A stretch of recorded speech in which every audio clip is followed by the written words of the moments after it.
Sunda Strait, the $40 trillion lie hiding Earth's deadliest choke point. The number they whisper in boardrooms is 40 trillion, one narrow gap, one restless volcano, a superhighway of fuel, chips, grain threaded between Java and Sumatra beside a cone that grows 4 to 5 meters every year. Everyone's watching Malacca. Meanwhile here, ash once turned daylight black. Here's where things get interesting. The danger isn't just traffic, it's geology.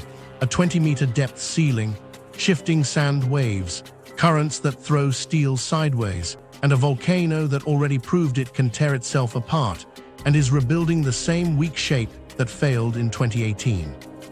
There's a sonar wall listening in the dark, fingerprinting engine hums. A shipwreck can freeze factories.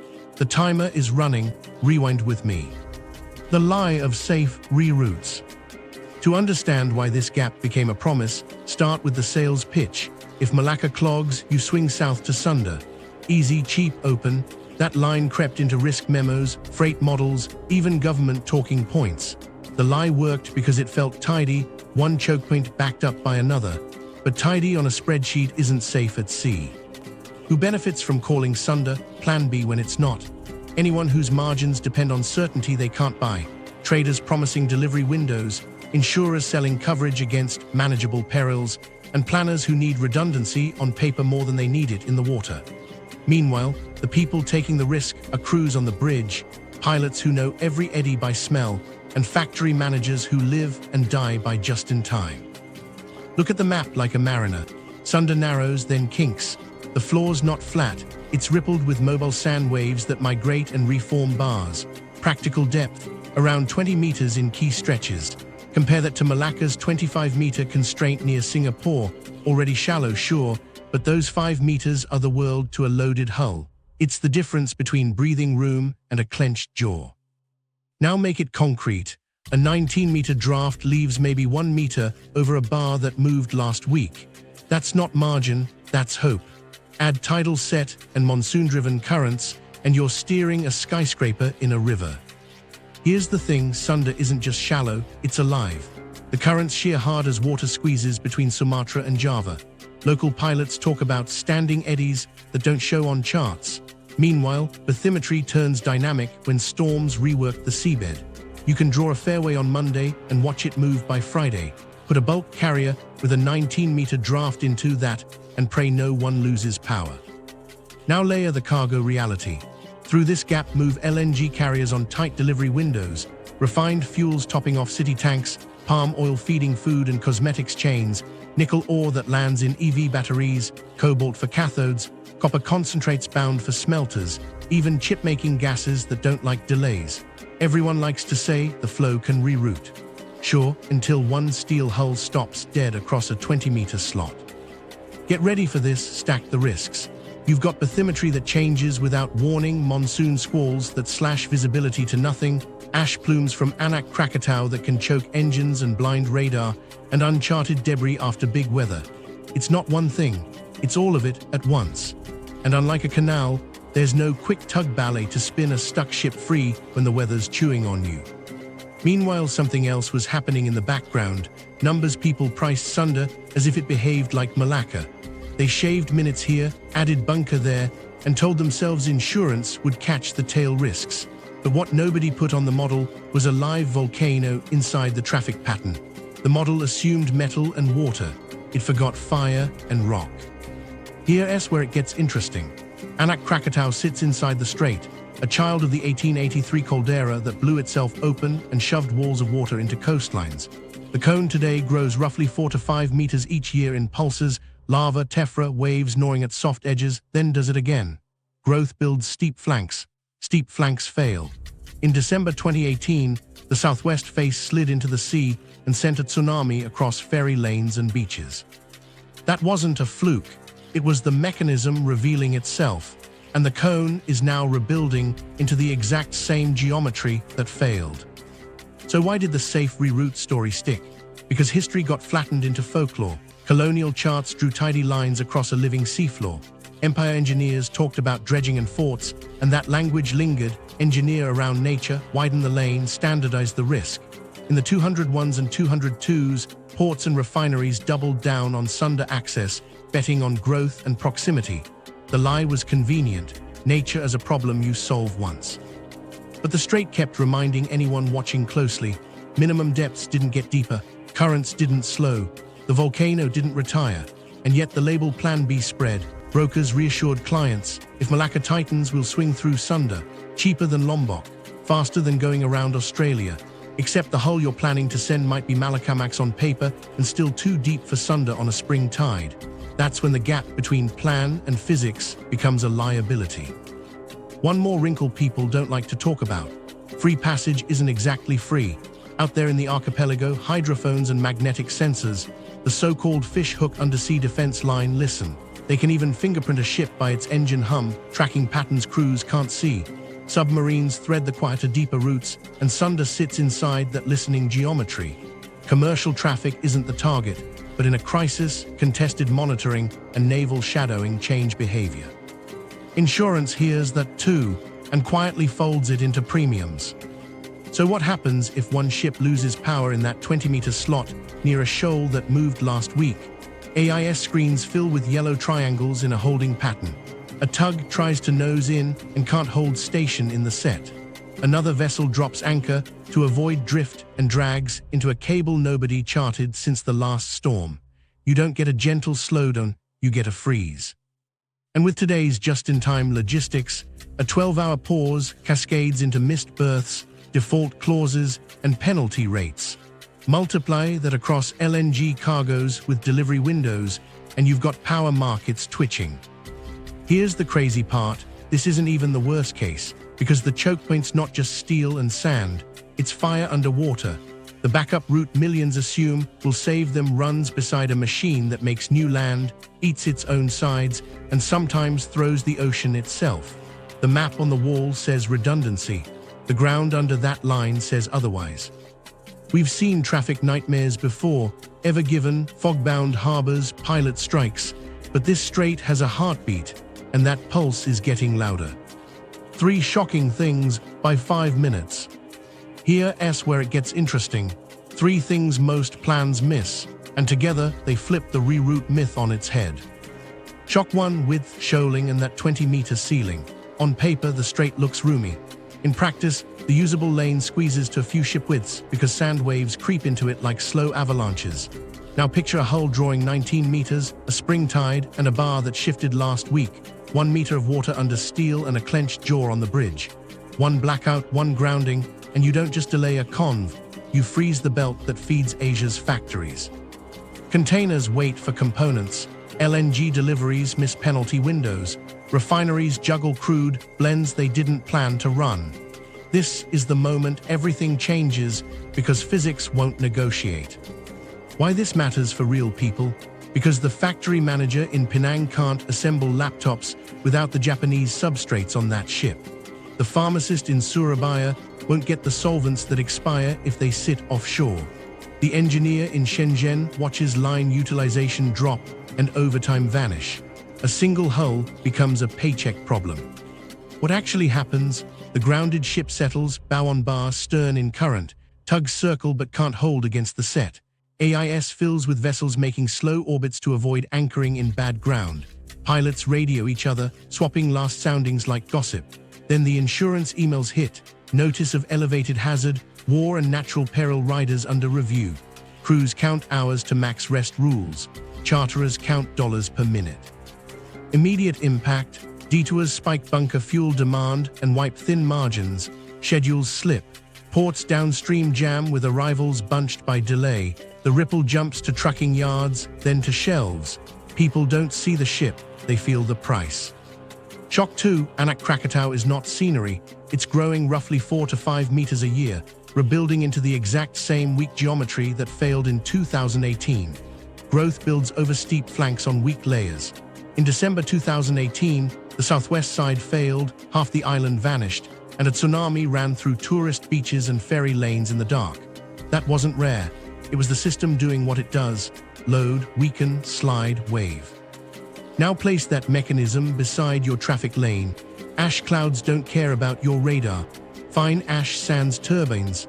Coarse ash clogs air filters and sucks water out of exhaust plumes.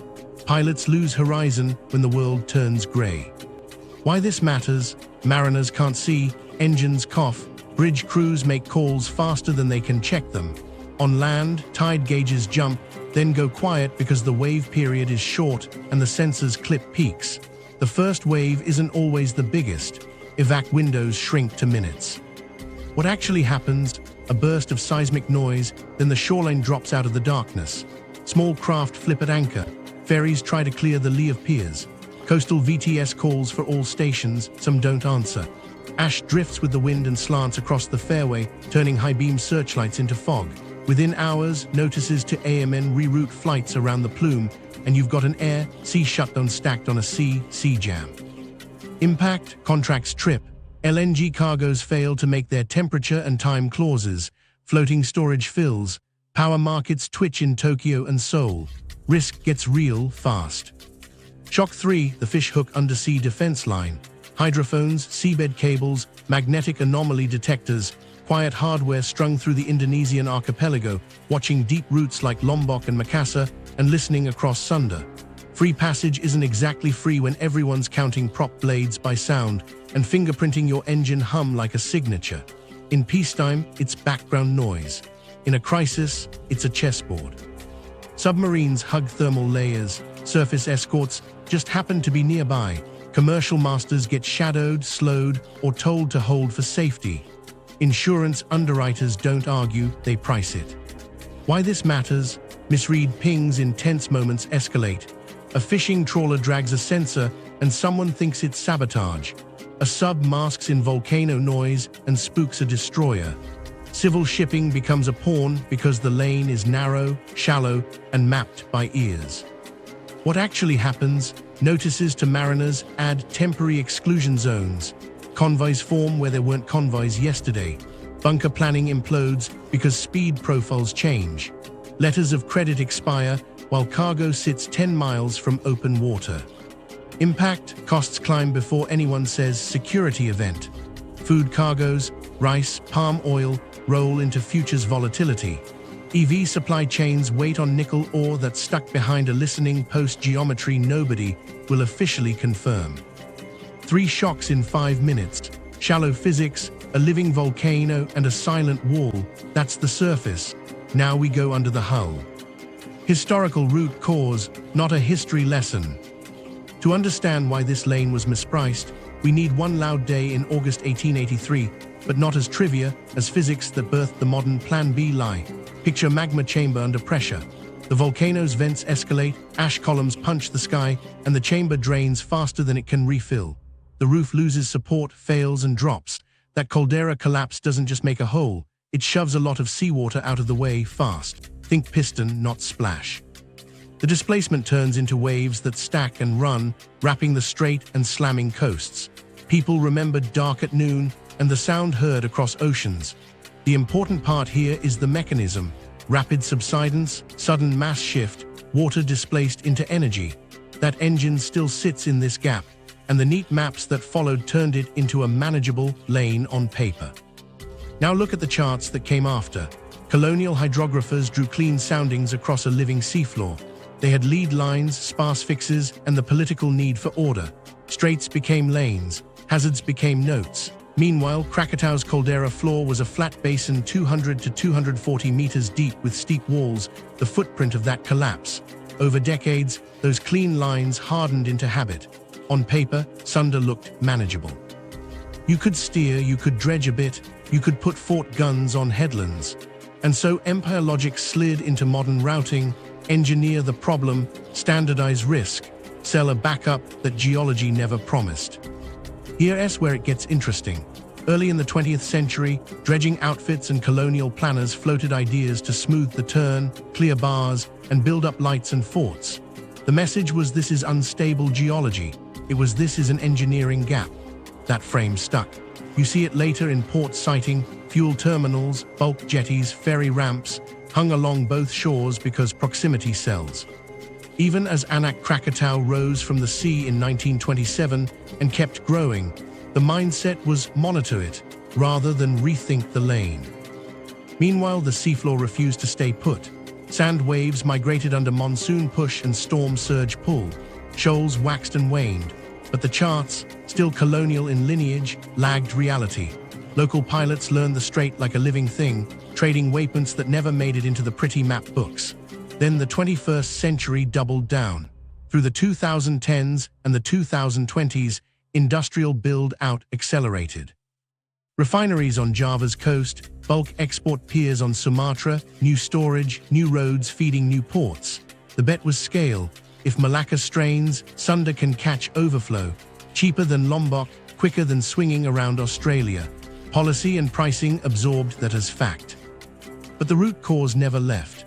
Anak Krakatau kept its rhythm. Eruption pulses, tephra fall, land added, land eaten, flanks steepening on weak layers.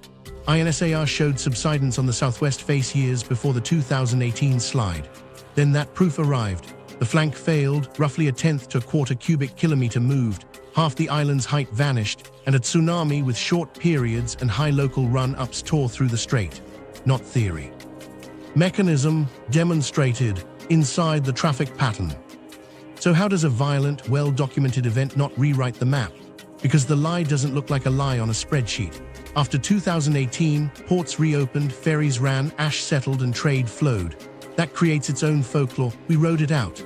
Insurance paid, models got a patch, and the line engineer around nature survived. Dredgers cut, buoys blinked, procedures updated. Nobody priced the coupling, volcano to wave to shoal to stuck hull to finance. There's another layer. During the Cold War and after, the region gained a quiet mesh of ears, the fish hook geometry listening along Lombok and Makassar, with Sunda inside the arc.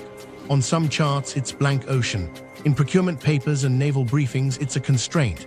But commercial plans mostly pretended it wasn't there. That convenient silence green-lit the reroute myth, free passage. In practice, a choke point with contested monitoring behaves differently under stress. That matters when the geology twitches. So the root cause isn't one eruption. It's a bad mental model born from tidy maps over messy physics. Caldera collapse set the basin and the walls. A young cone grows on the rim. A shallow, shifting channel threads past it.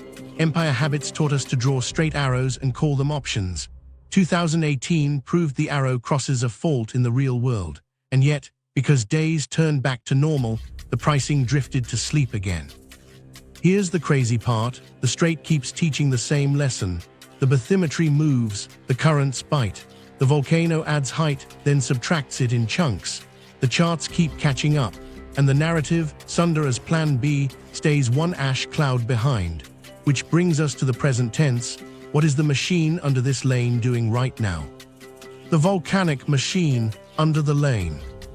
Oh, here's the engine under this water in plain words.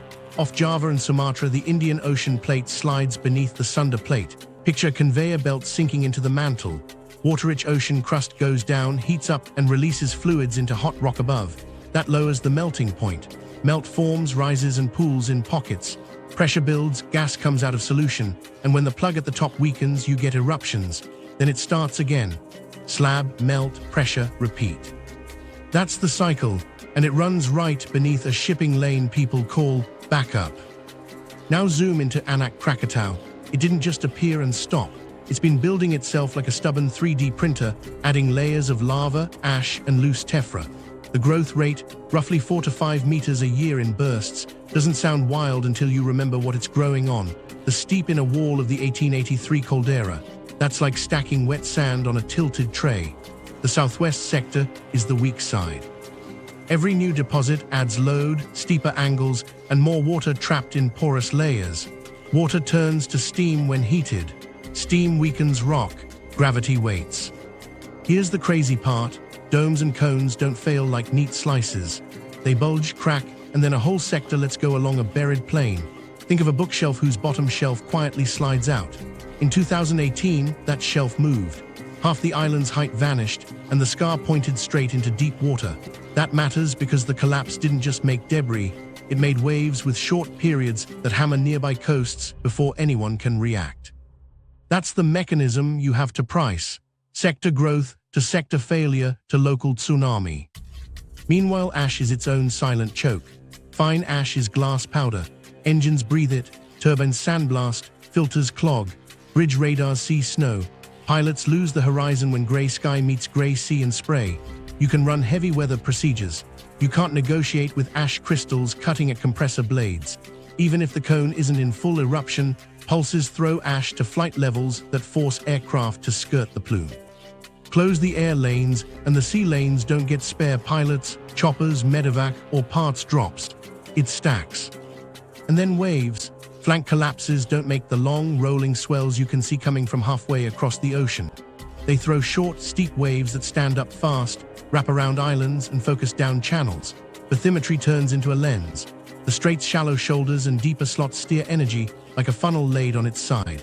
In model after model, the geometry pushes wave trains right where ships queue and ferries cross. The period is short enough that tide gauges can clip the peak. People at the shore feel the raw before screens make sense. What nobody likes to say aloud is how little time that buys you. The distance from the cone to the traffic pattern is not a comforting number. A sector failure in darkness gives you minutes. Harbor masters can hit sirens, but small craft in the lee can't outpace a wall of water. On big hulls, the call is hold position just as the set changes and ash blinds the bridge. If it's monsoon season, you add squall lines and drift. Get ready for this. The calendar matters. Collapse windows that line up with monsoon chaos amplify everything you don't want amplified. Meanwhile, something else is ticking underfoot. Gas flux, tilt meters, satellite INSAR, these are the instruments that whisper when the cone inflates or slumps. They don't give you a countdown clock. They give you hints. The southwest flank subsiding a few millimeters a month, then faster, vents migrating, heat anomalies shifting. Mariners don't read tilt plots. They read notices to mariners that land a day late. That's the gap between the science and the wheelhouse. And here's the thing, none of this is ancient history. The cone is rebuilding into the same geometry that failed. Loose layers over harder cores, all perched on an old caldera wall. Add rain that seeps in, steam that pries at cracks, and eruptions that load the deck. The system pushes toward failure, then resets, then pushes again. That is the machine under the lane. So stack geology against economics. Engines that choke on ash, radars that snow, waves that arrive in minutes, not hours, a cone adding height into its weak quadrant, a strait that focuses energy into the only usable slot. On calm days, ships slip through and it all looks normal, but the baseline risk isn't traffic, it's physics, and that trap is set before you ever spin a prop. The $40 trillion exposure map. So let's put numbers on the trap. 40 trillion isn't a scare line. It's the rough size of Indo-Pacific GDP pinned to sea lanes that breathe through these gaps. China, Japan, South Korea, India, plus the export engines tied to them. Not every dollar floats past Sunda, sure, but enough value depends on routes that get stressed when this narrow slot sneezes that the system feels it. Here's where it gets interesting. You don't need a full shutdown to move markets. You need friction. Sunda creates friction fast. Start with energy. Asia lives on delivered molecules, crude, refined fuels, LNG. Malacca carries the bulk, but scheduling lives on options. When Malacca tightens or risk spikes, brokers eye Sunda or Lombok to keep LNG delivery windows and oil liftings inside contract lines. Those windows matter because LNG is time and temperature. Miss a slot and penalty clauses bite. Floating storage fills. Heat content decays. And no, a deep draft LNG hull doesn't love Sunda's 20-meter ceiling, which is exactly the point. The lack of clean plan B turns a weather blip into a pricing event. Now fold in manufacturing. East Asia's tech stack is a relay, substrates from Japan, wafers out of Taiwan, chemicals from Singapore, assembly in China, testing in Malaysia, then global export. Tell that chain to just reroute, and you add days, burn bunker, and compress buffers that were already thin. A 6-day detour around Australia might sound manageable on paper. In practice, it burns through just-in-time slack and triggers factory throttles. Here's the crazy part. Many upstream chemicals have shelf lives measured in weeks. Delay them and you don't just arrive late, you arrive worthless. Drums of photoresist, etchants, and specialty solvents don't forgive a week in tropical heat. Spec slips, purity drops, and whole lots get tossed. A missed tide gate becomes $1 million dumpster. Critical minerals. This is financialized geography in the raw. Nickel and cobalt flows out of Indonesia and neighbors thread through these waters, then price into batteries months later. You're not gonna believe this. Some of the cheapest ore routes hug Sunda adjacent coasts precisely because they're cheap. One jam, and cathode plants ping their suppliers like panicked where's the feed? Smelters slow, hedges widen, and the nickel basis that looked academic on Tuesday shows up in EV sticker shock by the next quarter. Traders see it first in futures. Food rides these lanes, buyers feel it later in monthly Sumatra and Kalimantan moves through the strait, then on to India, China, the Middle East. Rice cargoes cross and recross. Fertilizer components, ammonia phosphates mix through hubs along the same map. Touch the rhythm of ferries and feeders here, and a week later you'll see spot spikes in edible oils and urea. That matters to households, not just traders. Grocery prices don't cite Sunda shoaling as a reason, they just rise. Meanwhile, China, Japan, and South Korea lean hard on imported energy and inputs. A jam or a scare at Sunda doesn't strand their tankers outright, it compresses choices. Shift big hulls to Lombok and Makassar, and you lengthen voyages, tie up tonnage, and drain bunkers from Singapore pools into, we didn't plan for this, margins. Japan and South Korea's utilities then juggle LNG cargo swaps and crank coal more than they wanted, which shows up in emissions and power bills. India. Detours from the west towards Southeast Asia rub raw on voyage times. Refiners and power buyers feel it in basis differentials. Let's talk freight finance, because this is where a narrow lane becomes a balance sheet problem. Every cargo moves on paper rails, letters of credit, hedges, demurrage terms, default triggers. Now imagine a spike in transit time plus a layer of temporary exclusion zones if security monitoring tightens, plus a plume that closes a pilotage window. Banks see counterparty risk rising. Insurers revise riders, war, natural peril, port closure stacked. Premiums jump overnight. Some ships sail light on coverage because the quotes arrive late or ugly. That's where defaults crawl in. A missed LC presentation because the ship anchored 10 miles short is still a miss. Demurrage is the quiet killer. Laken windows are tight. Berths are booked in hour blocks. Anchor for ash, then arrive with a dozen sisters bunched behind you, and your waiting time turns into hard cash penalties. Charterers pass that on, traders widen bid-ask. Volatility leaks out of freight into soy oil, into LNG JKM, into nickel swaps. The household in Manila never hears the word Sunda. They just pay more for cooking oil and a bigger electricity bill. Quick math check to keep us honest. Detouring a Malacamax around Lombok adds on the order of several thousand nautical miles and roughly a week at service speed. That's hundreds of thousands in bunker and time charter equivalent lost per voyage. Scale that across dozens of hulls shifting at once, and you've tied up fleet days the market didn't have. Rates jump because supply of ships just shrank. And remember, Sunda's own depth cap screens out the very ships you want in a crunch. It's a filter, not a valve. But hold on, air and sea couple here. Ash at flight levels reroutes aircraft across the same corridor that feeds urgent spares and crew rotations. Medevac flights delay, pilots time out. The maintenance chain slackens, which lowers fleet readiness exactly when you want it high. That's not sexy, it's costly. So when we say 40 trillion exposed, we aren't claiming 40 trillion passes a single lighthouse. We're saying a region that size runs on the assumption that when Plan A creaks, Plan B breathes. Sunda was sold as that breath. In reality, it's a stress multiplier, shallow, shifting, surveilled, and shadowed by a volcano that sometimes throws the ocean. Price that wrong and the correction won't be polite. The tsunami tax and the underwriting fog. So here's where it gets interesting. Money tries to measure storms and Sunda keeps changing the ruler. Shipping doesn't move without insurance, and insurance doesn't move without models. Those models split risk into neat buckets, hull and machinery, cargo, P&I, then the big umbrella, reinsurance stacked in layers, so a single bad week doesn't kill an insurer. That stack works when perils behave like the past. Sunda's problem. The past is a poor guide when a volcano sits inside the lane. Reinsurers love modeled perils, hurricanes, earthquakes, because they've got catalogs of tracks and magnitudes. Unmodeled perils make them sweat.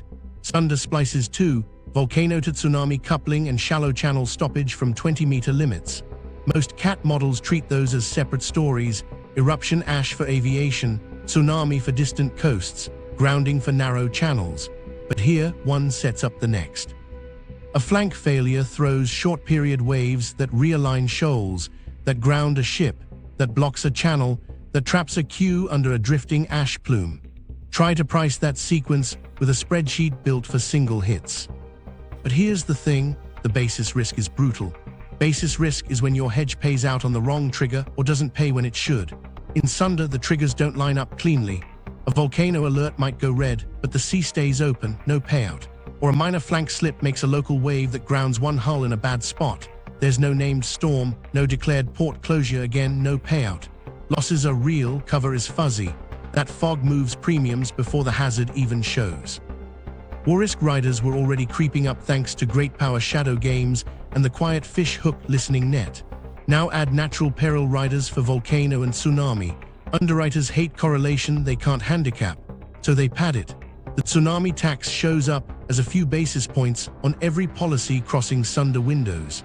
In calm months, shipowners grumble and pay. In noisy months, ash on satellite loops, seismic swarms on Twitter, quotes widen, some markets step back, and the "we'll just swing through Sunda" plan turns into "we'll wait for terms," which is another way of saying we won't. Meanwhile, the brokers try to slice risk thinner. They pitch parametric covers, policies that pay when a sensor crosses a threshold, plume height, wave amplitude, tide gauge jump. Great idea until you remember the wave periods here are so short they clip gauges and ash plumes tilt with wind. You get false negatives. Or worse, you pay on a tall ash column that drifts away while the real loss is a grounded bulker that never meets the parametric trigger. The fix: more sensors, better placement, and blended triggers. But then you're back to modeling a living volcano and a shifting seabed, expensive, bespoke, and untested at scale. But hold on, political risk sneaks in too. In this archipelago with listening posts and contested patrols, some underwriters add quiet riders for sovereign action or navigation advisories.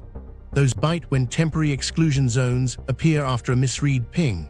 Masters slow, convoys form, Lakens slip, and suddenly your loss looks like delay, not damage, harder to claim. Banks see that ambiguity and hedge with freight derivatives. FFA strips on the main routes, basis trades between Malacca and Lombok, even oddball Sunda basis that barely trades until, one day, it does. Volatility bleeds into food and fuel because the carry cost of time just went up.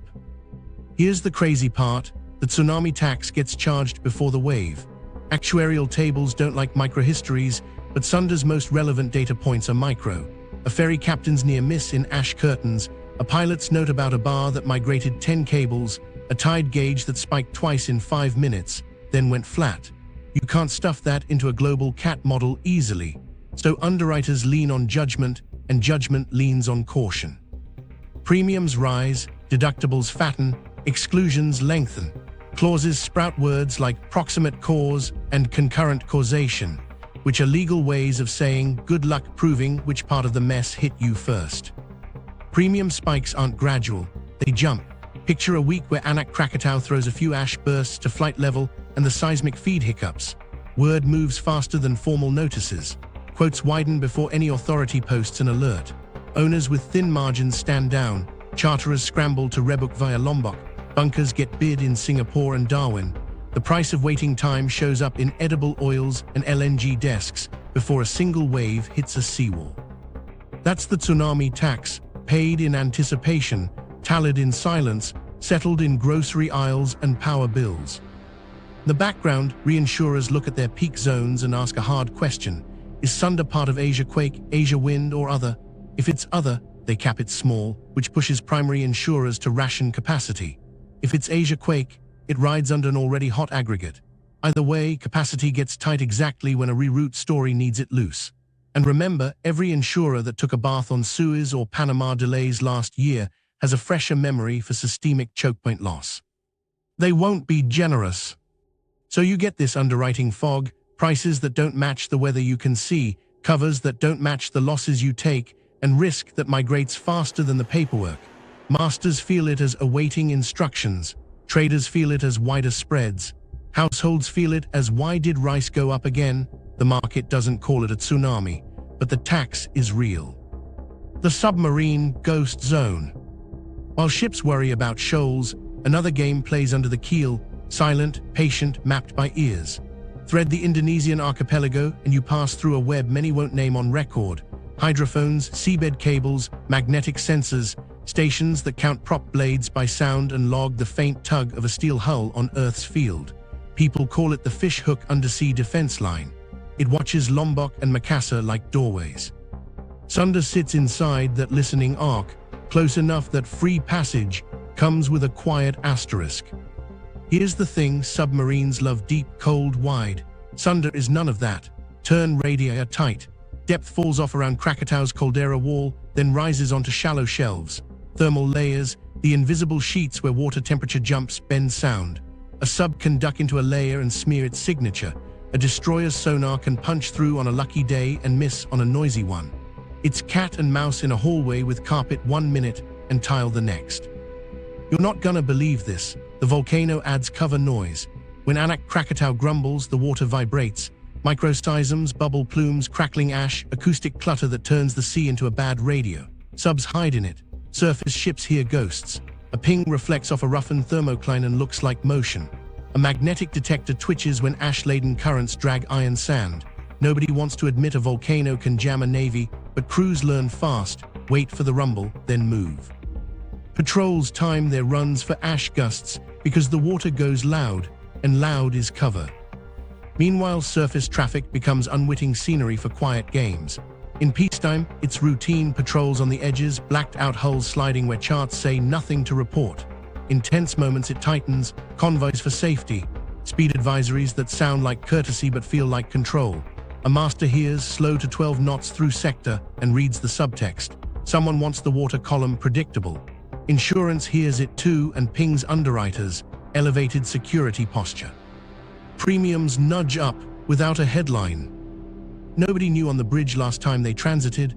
Across the strait, a cable array recorded an unexplained spike. Could have been a trawler snagging a line. Could have been a test run masking under a burst of volcano noise. The notice to mariners that follows doesn't say why. It carves a temporary exclusion zone shaped like a question mark. Now picture Sunda's practical channel already pinched by shoaling. Take a bite out for the zone. Traffic compresses to threads. Pilots grumble. Charterers do math. The chokepoint just got narrower without losing a single meter of depth. Here's where it gets interesting. Thermal layers shift with monsoon seasons. In the southeast monsoon, cooler upwelling changes the acoustic landscape. Arrays get better range some days, worse others. Navies know the calendar, so do subs. A captain plans a transit to cross under loud civilian periods, ferry rush, tug convoys, masking in merchant noise. The listening posts hear a blur and log a maybe. That's fine until a misread ping during an ash event sends a patrol to classify contact, right where anxious masters are already threading between buoys. A near miss becomes a narrative. But hold on, misinterpretation scales in crisis. A fishing boat drags gear, bumps a seabed node, and someone upstream flags tamper. An escort moves to investigate, tells a bulk carrier to alter course immediately. The bulk carrier swings wide, kisses the shoulder of a bar that migrated last week, and now you've got a slow leak in a stuck lane. Nobody fired a shot. A sensor, a command tone, a sand wave, cause and effect without villains. Try claiming that on your P&I policy under war risk. Good luck.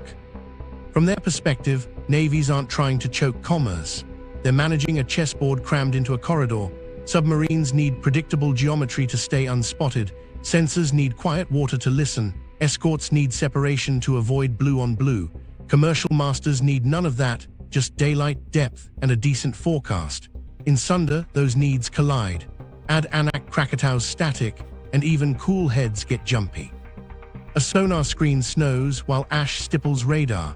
A bridge team that just lost the horizon now hears, reduce speed, and feels the deck roll under a set. Get ready for this. The noise isn't just sound. Magnetic signature tracking has become fine-grained. Some arrays can fingerprint a hull's unique hum. Change a prop blade, change a reduction gear, and the fingerprint shifts. A merchant rerouted through Sunda during maintenance gets extra looks simply because its signature file is stale. That's more holds, more slow bells, more await instructions. Time is money, and here, silence is a toll booth. In the aftermath of any scare, the paperwork blooms. Interim routing, minimum separations, speed caps, each one temporary. Stack them and you create a de facto gate with a schedule no one publishes. Ships queue, tugs drift on short hire. A pilot boat radios, "We're paused for traffic control," and leaves out what kind of traffic. The choke point shrinks again, without a storm, without a war, without a single extra grain of sand. So while we talk about shoals and ash, remember the ghost zone below. The fish hook listens, thermal layers warp the ear, the volcano hums and muddies the channel. In calm weeks, it's background. In hot weeks, it's the difference between a smooth night passage and a stack of demurrage claims.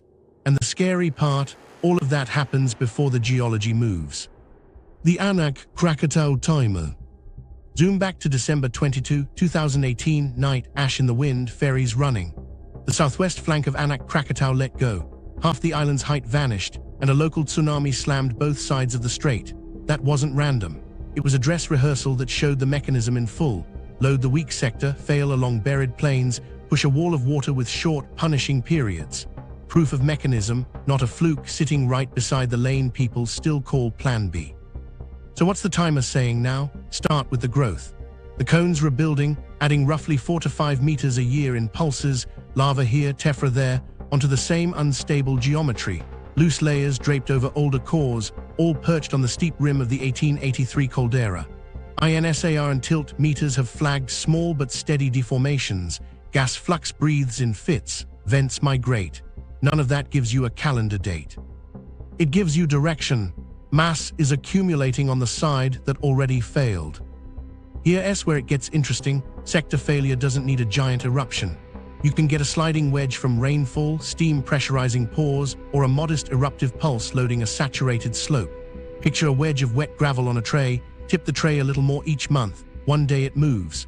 And when it moves here, the bathymetry funnels the energy right into the fairways and ferry lines. Travel times aren't forgiving. From flank to lanes is minutes, not hours. Tide gauges close to the source can clip peaks because the wave period is so short. By the time you confirm, the first set has already hit. Let's talk scenarios the pilots game out. A small sector failure, say tens of millions of cubic meters, throws 2 to 5 meter waves at nearby shores with higher run-ups in coves. That's enough to rip small craft and slam ferries at piers, enough to shove a drifting bulker into a shoulder bar. A moderate failure, hundreds of millions of cubic meters, steps that up. Local run-ups go double digits on islands in the caldera arc, and ships on the shoulders feel steep sets that make holding station dicey. A bigger slice, aligned southwest, is worse for the fairway because the deep slot there couples efficiently. The first trains hit hard and fast. What about ash? Even without a collapse, ash plumes can spike to flight levels that force detours. Combine that with sea-level ash that shreds compressor blades and blinds radar, and you've stacked an air-sea coupling nobody wants. Notices to AMN redraw corridors, helicopter ops for pilot transfers pause, medevac becomes weather permitting. Engines on ships breathe abrasive dust, filters clog, fuel burn rises. The bridge loses the horizon in a gray curtain, and the pilot who knows every eddy by heart suddenly has no visual cues at the turns that matter. Get ready for this. The calendar can tilt the odds. During the southeast monsoon, squalls and stronger sets push vessels around just when you need precise control to thread the shallow shoulders. If a collapse window coincides with that season, every margin shrinks. Tug captains call off close work in gusting crosswind.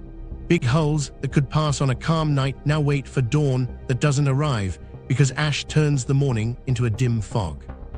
Now layer in human timing. AIS shows traffic pulses, ferries, coastal feeders, bulkers tied to tide gates. A collapse that lands at shift change, or in the half hour when ferries stack on either shore, hits maximum density. Harbor masters try to halt outbounds, but a few commit to clears they can't finish. That's how you get crossing vectors in a rising set, not malice, timing. Meanwhile, surveillance stirs. The fish hook ears love routine. A sudden acoustic storm near Krakatau changes the baseline. Escorts drift closer under the banner of safety. A temporary exclusion sliver appears off a cable route. That nibbles the usable channel just as pilots are making wider turns to avoid debris rafts and pumice slicks. You've turned a shallow, shifting lane into a slot. People always ask, couldn't we see it coming? Sometimes, Deformation trends, gas, thermal anomalies, these can warn of pressure building, but sector failures often break on short notice. The signal is there, then it's gone because the slope is gone. The practical warning for mariners is a tiered system, elevated watch, then localized cautions. Those help if everyone listens. They don't help if ash kills VHF clarity, or if small craft run without AIS and fill the water with targets big ships have to dodge. Here's the crazy part. After the 2018 collapse, the cone began rebuilding toward the same weak quadrant. It's the volcano's habit. Load, weaken, slide, reset. The timer isn't a countdown clock you can mount on a wall. It's a trend with teeth. Each meter of new height raises potential energy on a slope that already proved it can't bank that kind of load forever. So picture the day it matters. A modest eruptive burst, rain the night before, steam whispering through fractures. The southwest sector slumps, then commits. Water surges, waves stand up and sprint. Ferries in mid-crossing turn for whatever looks like open water. Bulk carriers on approach push engines to hold bow into set. Ash slants across the lane and turns radar to snow. Harbor radios jam, tugs back off, then sprint and get shoved sideways. In less than an hour, you've got vessels out of position, windows missed, and a narrow slot choking on fear and floating junk. That's the timer. It doesn't tick loud. It just keeps adding weight to the side that failed last time, inside a strait that can't spare a meter, under a sky that sometimes turns to stone dust. The week the Indo-Pacific stalled. Day 1, the first crack.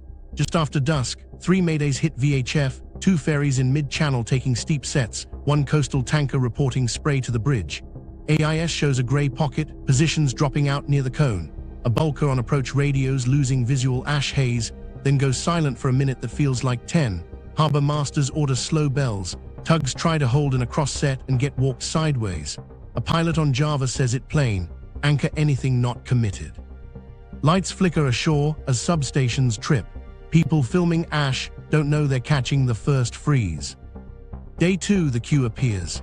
At dawn, AIS paints yellow triangles stacked north and south like beads on a string.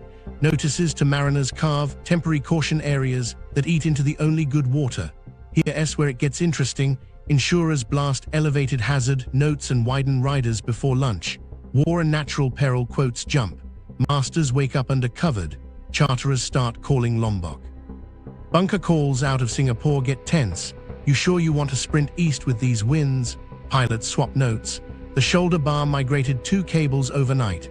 Engineers rip choked filters and jam in spares like pit crews.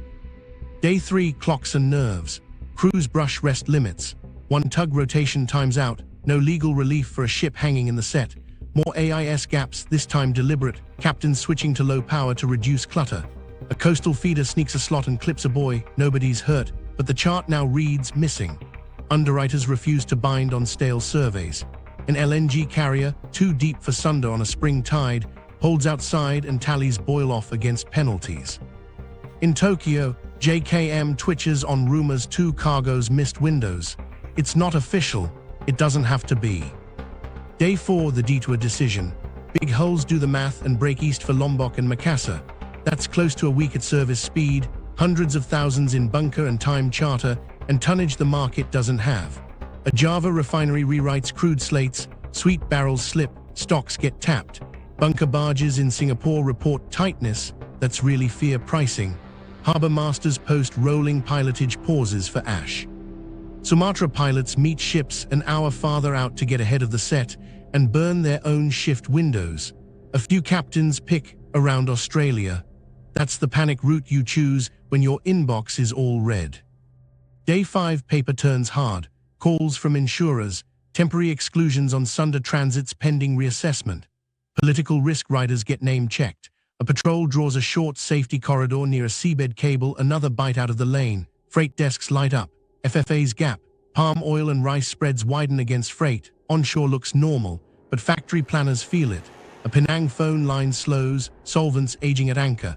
A chip plant flips shifts to stretch inventory. Contingency starts showing up in subject lines. Day 6, the hidden timers run. Crew rest cycles bite. Tug crews shuffle. A relief boat sits ash-bound. Spare filters run low. Helicopter ops for pilot transfers pause on ash advisories. You're not gonna believe this. Smart boys snow over with ash and go dark by afternoon. Notices multiply, clarity fades. Day 7, the squeeze sets. Lombok and Makassar thicken as refugees from Sunda stack in lanes that were never meant to be Plan A for everyone. Convoys form for safety. Every convoy is a schedule, every schedule is a queue. Demurrage ticks louder. A bulker misses a laken and triggers a penalty chain. Bankers argue proximate cause, while a ship sits 10 miles short of pilotage. Refineries from Bangkok to Surabaya shave runs, not headline cuts, just enough to nudge wholesale. Power planners in Seoul and Tokyo juggle swaps. One LNG cargo overstays on floating storage and pays the clause nobody budgets for. Freight finance phrase, letters of credit mispresentation because the stamp date slid. Lawyers debate ash versus advisory versus delay. Default whispers start. Urea pops.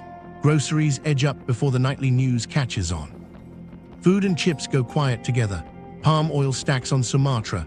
Futures spike, overshoot, then settle higher. Nickel stings EVs next, ore feeders slipped, smelters dial back, cathode plants hedge ugly. Smartphone makers hunt substrates, it's not ships, it's slack. But hold on, the worst pressure hits ships that never aimed at Sunda. Lombok clogs with the reroute wave. Makassar turns into a slow river of steel. Plan B became everyone's Plan A and buckled. Politics finally speaks. A minister in Jakarta says monitoring closely, safety first. Markets hear longer.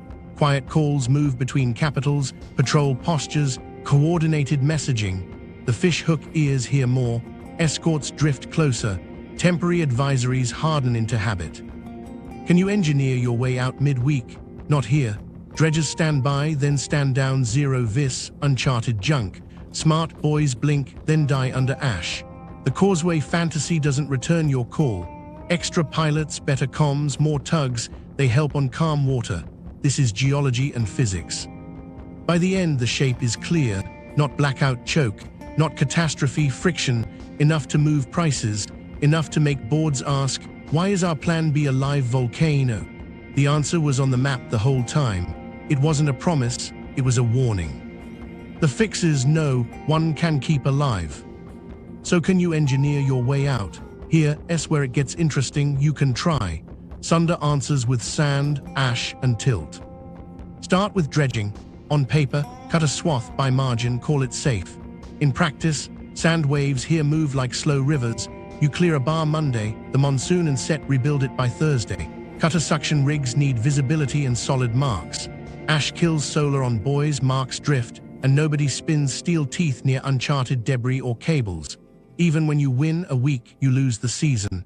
The shoals don't care about your budget. Hard structures, bridges, tunnels, causeways. Get ready for this. It's civil engineering fantasy camp. A bridge drops piers into a channel that already pinches, instant wind funnels and eddies that shove hulls offline. A tunnel, now you're boring under a live volcanic field along a caldera wall that failed in the 1883 collapse and reproved the mechanism in 2018. Seismic load, ventilation, evacuation, ash-laden water pressure, every line item screams no. A causeway. You'd armor the energy path of short-period tsunami waves, reflect and focus them into nearby coasts, choke tidal exchange, and rewrite currents. You don't tame a lens by bolting a mirror to it. Soft fixes then, dynamic lanes, high-rate bathymetry, smarter buoys, multi-beam from pilot boats, AIS-driven fairways that flex. But ash is glass dust. It coats solar, blinds optics, and kills batteries. Comms drop. Dynamic lanes still collapse to a single usable slot when visibility is nil and tugs can't hold in the set. You refine the dance. You didn't widen the floor. Add pilots, train more, fly them farther out. Works, until ash grounds helicopters and monsoon squalls bench the small craft that carry pilots to ladders. And pilots aren't plug and play. This strait is learned, not taught. You can't surge decades of local memory in a week. More tugs, heroes, but physics wins. In a stiff cross set, even tractor tugs get walked sideways. Two on a bulker's bow still fight a sail area the size of a mal. When waves from a collapse stack fast, safe standoff grows. Nobody wants a tug broached under a stem in dirty water. More steel doesn't kill current. Debris is the quiet drag. After slips or storms, pumice rafts, timber nets, the odd mangled buoy. Clearing needs eyes at the waterline and time. In ash haze you can't see, at night you won't risk it. Wreck a bulker on a bar and you're in months, not days. This isn't a meme and a cartoon of tugs. It's tides, surveys, cutters, and prayer for calm you can't order. But hold on, centralizing control sounds smart. Single traffic centers, convoys, hard checkpoints. Stack those and you build a taller domino. One misread ping or a migrated bar halts the lot. Your safety line turns into a parking lot in a hallway.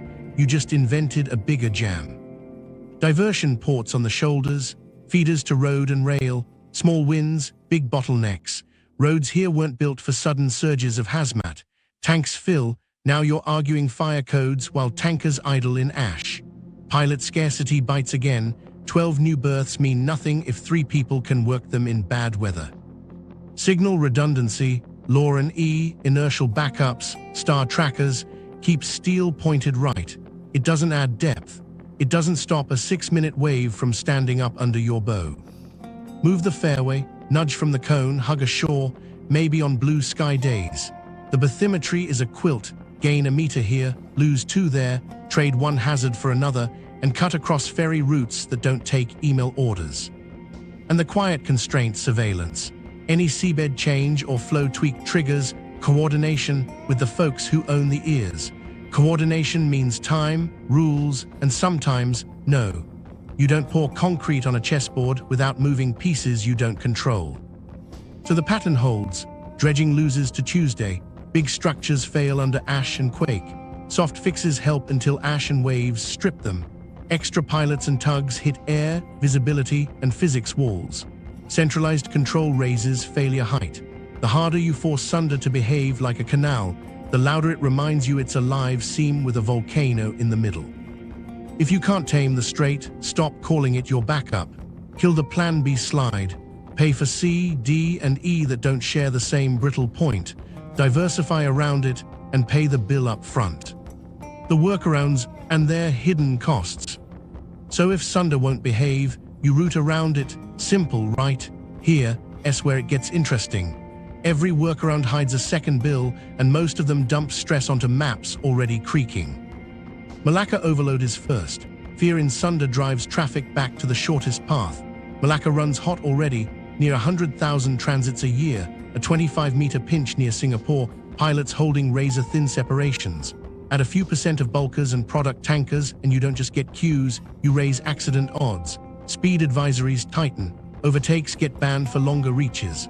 One minor grounding in Phillip Channel can cascade into a 2-day crawl. The fix. Not in a week. You compound delay at the very place you were escaping. So you try Lombok and Makassar. Deep water, wider turns, fewer ferries. Sounds clean until the math lands. Detours add thousands of nautical miles and roughly a week at service speed. Hundreds of thousands in bunker and charter time per hull. Multiply across LNG carriers and VLCCs, and you quietly tie up a slice of the world fleet. Spot rates rise for ships that never saw Indonesia. Endpoints feel it. Makassar turns into a funnel, then a parking lot. And remember, the fish hook loves Lombok. In hot weeks, convoys and temporary advisories slow you where you paid to go fast. Hidden cost, you bought time and sold flexibility. Okay, overland pivots. The Thai land bridge, ports on both coasts, 100-kilometer rail and road spine, maybe a pipe later. On paper, you shave 3 to 4 days versus Malacca. In practice, you build 2 world-class terminals, heavy gauge rail, hardened bridges, floodworks, customs that don't snarl, and security that doesn't scare insurers. Trucks and trains don't move crude like pipes, and LNG hates warm layovers. You win for containers and some break bulk. Liquids and bulk stay married to sea. Hidden cost, capex now, operating frictions forever. Indonesia's rail dreams and Malaysian pipes, useful edges. A mine to port line gets nickel ore to a single terminal faster. It doesn't lift a hull over a choke point. A refined products pipe across a peninsula steals a little Malacca exposure. You still need ships at both ends. Every pipe moves risk from straits to pump stations, from channels to river crossings. Different failure, same headache. Hidden cost, you traded weather for machinery and added permits. Strategic stockpiles sound smart, more LNG tanks, crude caverns, bigger sheds for grain and copper cathodes. They help, but they're clocks you wind. LNG boils off, oils go rancid, Copper ties cash you need elsewhere. Stockpiles cover days to weeks, and only if rotation discipline is ruthless. Miss a cycle and your cushion curdles. Hidden cost, carrying cost plus spoilage. Friend shoring factories looks bold, move plants to safer coasts. But minerals don't move. Nickel is where nickel is. Cobalt, copper, phosphate, same. You can pull assembly closer to buyers and buy a little time. Upstream still rides the same seas. When everyone piles into the same safe hub, you just built a new choke point with nicer lighting. Hidden cost, crowding and higher local wages that don't go away. Hardened navigation helps at the edges, dynamic lanes, smarter buoys, better pilots. But ash, monsoon sets, and human rest rules still own the calendar. You can't censor your way out of a funnel when physics narrows it to a slot. Centralized fixes, convoys, and fixed windows swap random delay for scheduled delay. Easier to message, still wrecks just in time. Now the balance sheet. Banks price all this. Letters of credit shrink their fuse because handoffs add paperwork. Demurrage clauses fatten because Lombok adds a week. Insurance riders spread because too many temporary advisories stayed too long in the 201s and 202s. Traders hedge Malacca Lombok differentials and bake in a Sunda kink. Those hedges don't vanish when ash settles. They linger as basis that makes everyday goods a little more expensive. Hidden cost, volatility premium on life. You're not gonna believe this. The cheapest workaround is honesty. Pay now for redundancy you'll actually use. Dual source critical chemicals, charter flexibility that lets you pivot routes without begging, dedicated pilots and tugs in secondary lanes, storage sized to real turnover. It looks pricey on a board slide. It's cheaper than pretending a live volcano is your safety valve. Investment thesis, 2 lines. Fund capacity in alternatives that don't share failure modes. Lombok terminals, Makassar pilots, Thai transfer corridors, distributed stocks, or accept volatility as a permanent input and price your products like weather derivatives. One is capital up front, the other is pain forever. Here's the thing, none of these moves are heroic. They're dull, costly, and they only work if you stop lying to your own map. Sunda isn't your backup, it's a stress multiplier. Treat it that way, and the next ash cloud is a pricing event, not a crisis. Ignore it, and you'll pay the tax again with interest. The meaning and the mispriced map. So what does all of this actually mean? Simple and a little brutal. Sunda is plan B, it's a booby trap wired into the map. The reroute myth looks tidy on spreadsheets because spreadsheets don't breathe ash, don't slide on sand waves, and don't hear the hum of hydrophones. The lie survived because normal days outnumber bad ones, but pricing the average hides the tail, and the tail is where systems break. Here's where it gets interesting. Risk wasn't just underestimated, it was misclassified. People treated Sunda as a traffic problem. It's a geology problem that becomes a security problem that becomes a finance problem. That stack is the story. When you call it backup, you load more cargo, more schedules, more legal paper onto a lane that can't carry the weight. Then when geology twitches, the paper snaps first. The winners are the ones who price truth in early. Traders who hedge Malacca, Lombok basis as a standing cost, not a panic buy. Shippers who charter flexibility, vessels that can clear deeper gates and ports that can pivot. Utilities that hold optionality on LNG windows and shore up storage that actually turns. Miners and smelters that build alternate port pairs so nickel doesn't sit behind the same shallow bar. It's boring work. It pays. Losers, anyone publicly married to just reroute through Sunda. If your board deck still shows that arrow, you're signaling fragility. Insurers will read it and load premiums. Banks will shorten your letter of credit fuse. Counterparties will price you like a risk, whether you say you are or not. And if you're a government selling resilience built on that arrow, your voters are going to feel it in groceries and power bills before they see it on a headline. Policy has to catch up. Disclosure mandates are the first nudge. If your supply chain depends on choke points, say which ones, say how long you can ride a delay. Don't bury it in footnotes. Then flip the capital incentives. Cat bonds and parametric covers shouldn't trigger only on named storms. They should pay on blended signals, plume height plus tide gauge deviation, plus AIS throughput drop, so companies can pre-fund reroutes without begging their boards mid-crisis. Reinsurers will grumble, then they'll price it and sleep better. Route diversification has to get real. Not performative, we have options, but hard capacity. Pilots in Lombok and Makassar, berths that aren't fair weather only, tugs stationed where you actually need them during monsoon windows. And yes, that means talking openly about the fish hook ears. Pretending the arrays aren't there keeps commercial planners blind. Acknowledge the listening net, build civilian deconfliction protocols, and stop letting silence create accidental cues. From a household view, this all sounds far away until the bill hits.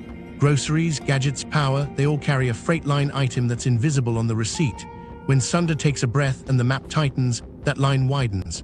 If you're a consumer in Manila, Mumbai, Seoul, or Sydney, the weekly shop and the power bill are the dashboard. If they jump with no obvious news, check the straits. Odds are the ocean made a decision. And here's the thing, accepting this truth doesn't make trade slower. It makes it honest. When you stop lying to the map, you stop overloading brittle points and start spreading load across systems that share fewer failure modes. That's cheaper in the long run than crisis premiums every other quarter. Get ready for this. The cultural shift is the hardest part. Port CEOs, naval planners, reinsurers, and factory schedulers don't share a calendar or a vocabulary. They need one. Joint scenario drills that include ash, hydrophones, sand waves, and letters of credit sound ridiculous until you remember they all move together in every scare we just walked through. Practice the stack before it practices you. So the meaning lands here. Sunda is not a safety valve. It's a stress amplifier. Calling it Plan B turned a living fault into a comfort story. The price of that story shows up in demurrage, defaults, and dinner. The fix isn't heroics. It's admitting the map was wrong, then paying to redraw it while the sea is calm. Here's where it gets interesting. The map didn't lie, we did. We called a live fault a safety valve. Sunda is Plan B. It's a fuse under 40 trillion, laid across 20 meters of shifting water beside a cone that reloads its weakest side year after year. The sonar wall listens. The sand waves move, the ash falls. When the fuse burns, the bang isn't cinematic. It's cues, clauses, spreads, and bills. But hold on, that's the point. On normal days, the lie looks cheap. On bad days, the truth gets priced with interest. Kill the comfort arrow. Buy options you can actually use. Spread load across routes that don't share the same brittle point. Practice the stack, ash, hydrophones, sand waves, letters of credit before it practices you. Sunda was never a promise. It was a warning shaped like a lane. Treat it like a fuse, and you might just keep the lights on when the map goes dark. Want more maps that move markets? Subscribe now and watch the next story on the Chokepoint no one's naming in their earnings calls. Share this with someone who still thinks Malacca is the only plot twist, and tell us which seam we should pull apart next.